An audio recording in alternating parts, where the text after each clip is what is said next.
ఎవరు మీరు? ఏం కావాలి? నేను మగాణ్ణి, నాకు నా పెళ్ళాం కావాలా. లుక్ మిస్టర్, మీరు వేరే రూమ్ కి వెళ్ళబోయి పొరపాటు నీ రూమ్ కి వచ్చా.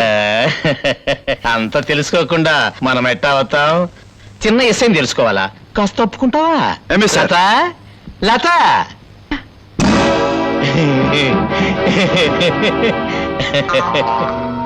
ఏటే మొహం సాటేస్తుండవు? రంకు మొగుడుతో కాలక్షేపం చేసే చోటుకి అసలు మొగుడు వచ్చాడనే? నీ సంగతి తేలుద్దారనే వచ్చానే. ఏమిటి దౌర్జన్యం? ప్రియా, ఇతను చెప్పేది నిజమా? నీకు పెళ్ళయిందా? ఇతను నీ భర్త? దాన్ని కట్టుకున్న ఎదురుగా పెట్టుకుని పెళ్ళయిందా, మొగుడుండాడని పిచ్చి ప్రశ్నలు వేస్తావేటి? అయినా నిన్ననేటి ప్రయోజనం? నా బంగారం మంచిది కానప్పుడు. ఏవే బంగారమా, ఇప్పుడు నిన్ను ఏడ్ చేస్తే బాగుంటది. నేనే చెప్తాలే. మిస్టర్, ఇది చాలా అన్యాయం. ఇందులో ఆమె తప్పేం లేదు. నేను రమ్మంటేనే వచ్చింది. అట్టగా అయితే ఎవరు రమ్మంటే ఆడతా వెళ్ళి ఆడదాన్ని ఏడ్ చెయ్యాలంట? చూడండి, మీరు తప్పుగా అర్థం చేసుకున్నారు. మీరు అనుకున్నట్లుగా మా ఇద్దరి మధ్య ఏ అక్రమ సంబంధం లేదు. నాకు తోడుగా ఒక స్నేహితురాలుగా వచ్చిందంతే. ఊరుగా నూరు తీసుకొచ్చి ఒకే గదిలో కాపురం పెట్టి తలుపులు వేసుకొని కులుకుతూ నాకు తోడుగా వచ్చింది స్నేహితురాలంటే నమ్మమంటావా? ఏటే బంగారు శిలక, నీ ఒంటిని ఈ పిస్తోల్లో ఉన్న గుళ్లతో తూట్లు తూట్లుగా పొడిస్తే గాని నాకు నా కోపం సల్లార్తే. ప్లీజ్. అన్యాయం, అన్యాయం. నా పిల్లని చంపేశాడు, నా పిల్లని చంపేశాడు. ఎవరయ్యా ఇక్కడ? నేనున్నానయ్యా. నా పిల్లని చంపేశాడు బాబు, చంపేశాడు. నా పిల్లని చంపేశాడు. ఎంత పని చేసావయ్యా రవితేజ? నిజంగా నాకేం తెలియదు. ఇదంత అన్యాయం. నువ్వంటే ఎవరు నమ్ముతారయ్యా? నీ చేతుల్లో రివాల్వర్ పేలడం, ఈ పిల్ల కోడి పిల్లలాగా కింద పడి విలవిలా కొట్టుకోవడం, ఇలాంటి చూడకూడదని నాకు తెలుసయ్యా. కానీ బుజ్జిమండకి ఏం తెలుసు చెప్పు? చూసేసింది. ఇదిగో వీరు దాదా, నువ్వు ఏడవకయ్యా. ఏడిస్తే ఏం ప్రయోజనం? పిల్లని తిరిగి వస్తున్నా చూడు. ఈ పిల్లని తీసుకెళ్ళి 3వ కంటికి తెలియదు, ఇక్కడ ముగ్గురు ఉన్నాం కదా, 4వ కంటికి తెలియకుండా మన హోటల్ పక్కన పోయలేదు, ఆ పక్కన అక్కడ ఆ గోడ దగ్గర అక్కడికి పెట్టేసే ఈ సంగతి నేను చూసుకుంటాను. నువ్వు వెళ్ళు. అంతే.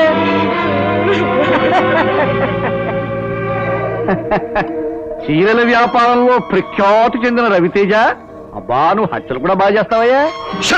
ఇదంతా మీరు ఆడిన నాటకం. నేను ఇప్పుడే వెళ్ళి పోలీసుకి. అలాగే అలాగే, నీతో పాటు ఈ బుజ్జిమండ తీసిన ఫోటోలు కూడా ఇస్తాను, తీసుకెళ్ళు. ఈ రివాల్వర్ కూడా ఇస్తాను, తీసుకెళ్ళు. వేలుముద్ద నిపుణులు చూపించుకుంటారు. లేకపోతే మా వ్యాపారాన్ని నాశనం చేసి మమ్మల్ని అప్పులు పాలు చేస్తావే. ఇక నుంచి మేము చెప్పిన పని ఎలా చేయాలి? తప్పదు మరి.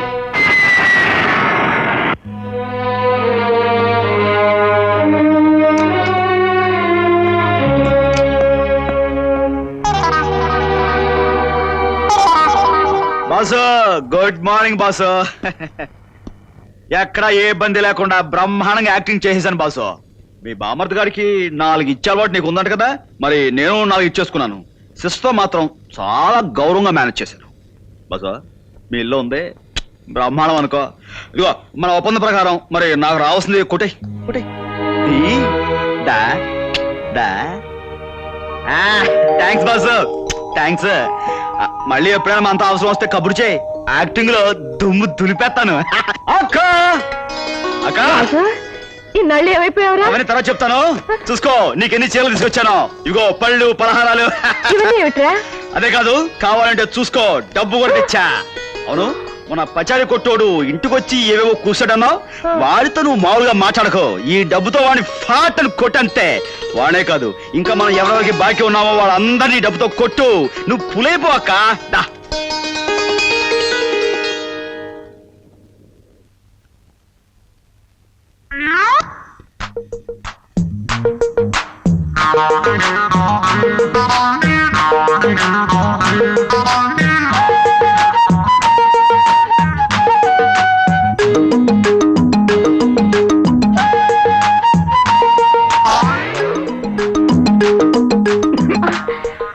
నేను నీ కోసం ఏం తెచ్చానో చెప్పుకో. ఏం తెచ్చారు? పచ్చిమిరపకాయలు బజ్జీలు తెచ్చారా? ఉల్లిపాయ పకోడీ తెచ్చారా? మీరు ఏం తెచ్చారు? ప్రేమ ఆ, గుండెల్లో పెట్టి తీసుకొచ్చాను. అది ఎలా ఇస్తారు? బాసు హే, కప్పు. బాసు నువ్వు వచ్చేసావా? నాన్నలు తనుకు పడిపోయాను. ఈ 10 రోజులు నోటికి తిండి లేదు, చేతులకు పని లేదు. అమ్మా నువ్వు వచ్చేసావు, చెయ్యి దొరదెట్టేస్తుంది. పద బాసు, సినిమా హాల్స్ అన్ని వెయిటింగ్. అవును రోయ్, ఆ. పద, పద, పద. సెకండ్ షో అయ్యాక వచ్చేస్తా కదా, ఆ, చేపల పులుసు పెట్టుంచు.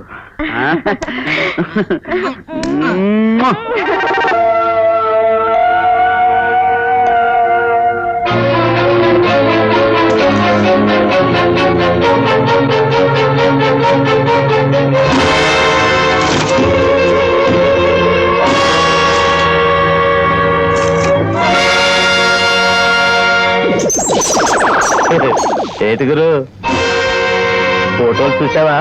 ఎట్టాగుండాయి? అదురుసా? నువ్వా? ఎందుకు వచ్చావు ఇక్కడికి? గెటప్ పెట్టరా, సెటప్. నేనిట నీ కుర్చీలో కూర్చున్నానని కోపం తెచ్చుకోమాక. మన ఇద్దరం పార్ట్నర్స్ లో కూర్చో, చీర మీద మాట్లాడుకుందారి. కూర్చోరా. ఏమనుకోవద్దు గురు, నువ్వు పొరపాటును మర్డర్ చేసినట్టే నేను ఈ కుర్చీలో కూర్చున్నా, అంతే. కూలింగ్ రా అదర్స్. ఇది నీ ఫేస్ మీద కంటే నా ఫేస్ మీద మరీ అదర్స్. ఏది చూద్దరి ఎట్టగుంది? ఏటుగురు మాట్లాడు. కాఫీ. సార్ అని నన్ను బే, లేకపోతే గోబా అదర్స్. ఏటుగురు 1/2 తాగుదామా? సారీ గురు, సారీ గురు, సారీ గురు. ఏంటి క్యాసా? ఏది చూద్దరి? Thank you, thank you, Get out. Thank you. Bastard, నా ఆఫీస్కి వచ్చి నా దగ్గర పనిచేసే వాళ్ళ ముందు నా పరువు తీస్తావా? ఇలాంటి రాస్కెళ్ళి. హలో, పోలీసులు లైన్లోకి వచ్చారా గురు? శబాస్, రమ్మను మాట్లాడదారి.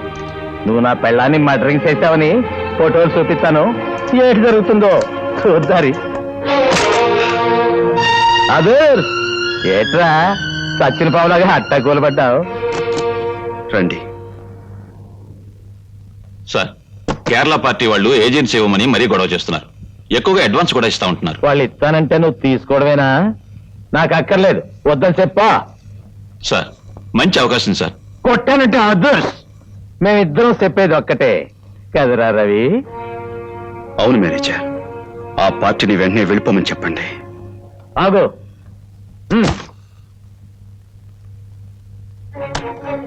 ఈ బేరం పొద్దున్న నువ్వేం వరే అయిపోకురు, మనం చూసుకున్నావులే. వస్తా. సరేగా జించరావుడు, చేతికి చిక్కిన శత్రువుని ఎక్కువ కాలం సుఖంగా బతకనవడం మంచిది కదేమో. వాడిని అంటే ఫినిష్ చేస్తే మంచిదే. నేను ఒక ఐడియా చెప్పనా? ఊరించకు, చెప్పు. ఆ ప్రీ చావుకే కాకుండా మీ ఇద్దరు చావుకి కూడా వాడే కారణం అని చెప్పి ఒక ఉత్తరం రాసి అక్కడ పెట్టి మీ ఇద్దరు కిటికీ నుంచి దూకి చచ్చారనుకోండి, ఆ రవితేజ గారి పని అవుట్. అంతకంటే గొప్ప ఐడియా ఒకటి ఇవ్వనా?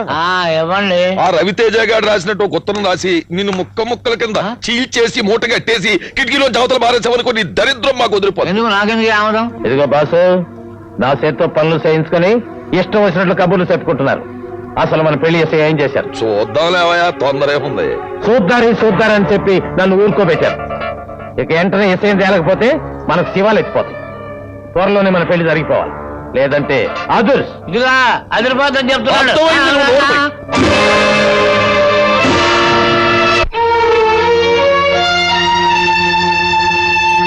నోరు రవితేజ రా.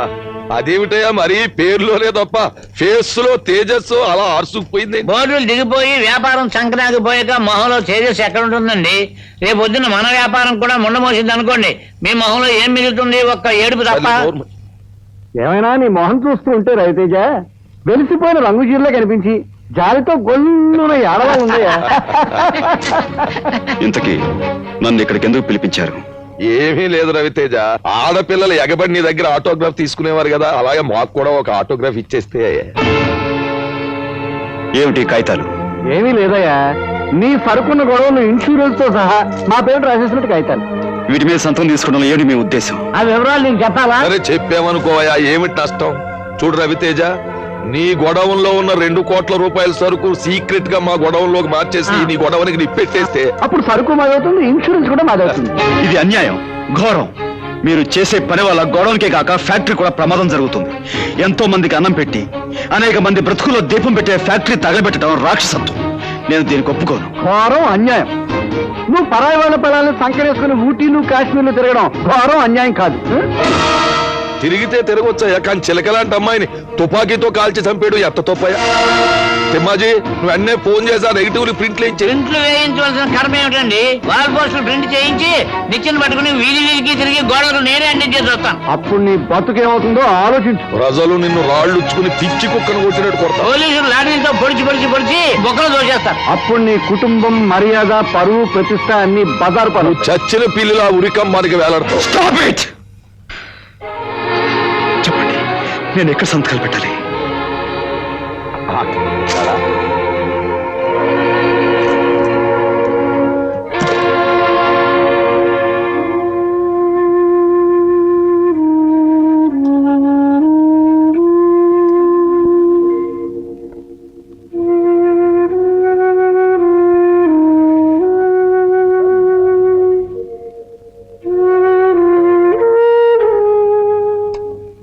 లలిత, తలనొప్పిగా ఉంది, కాస్త కాఫీ పంపించు. ఏం ఘనకార్యం చేసొచ్చారని రాగానే కాఫీలు టీలును. 3 పువ్వులు 6 కాయలుగా ఉన్న వ్యాపారాన్ని సర్వనాశనం చేయడం ఘనకార్యమే కదా బేబీ. మార్కెట్ లో మన బిజినెస్ కు మంగళహారతి పాడించి చాలా శ్రమ పడిపోయాడు. పాపం కాఫీ కాదు, హార్లిక్స్ బోర్నవిటాలు ఇస్తే ఇంకొంచెం ఎక్కువ లాస్ చేసాడని ప్రయత్నిస్తాడు. స్టాప్ ఇట్, నన్ను విసిగించకండి ప్లీజ్. అంటే మీరు ఇష్టం వచ్చినట్టు ప్రవర్తిస్తుంటే మేము ఊరుకోవాలా? మా నాన్నగారు మీ మీద నమ్మకంతో వదిలిపెట్టి వెళ్ళిన వ్యాపారాన్ని మీరు కావాలని దివాలా తీస్తూ ఉంటే నోరు మూసుకొని ఉండాలా? లలిత, స్టాప్ ఇట్. ఎందుకయ్యా కోపం? ఎందుకంట మా మీద కక్ష కట్టి మమ్మల్ని బజార్లో బెగ్గర్స్ గా చేయాలని గాని ప్లాన్? వ్యాపారాన్ని సక్రమంగా చేయలేకపోతే నాకు అప్పగించి ఇంట్లో కూర్చోండి. ఇక మీద నీలాంటి వాళ్ళని నమ్మి మేము వీధులు పాల్గాలేం. మీలాంటి అసమర్థుల్ని నమ్మి అన్ని బాధ్యత అప్పగించడం మా నాన్న చేసిన పెద్ద తప్పు. Stop it! మరొక్క మాట ఎవరు నోటించినా వచ్చింది అంటే నేనేం చేస్తానో నాకే తెలియదు.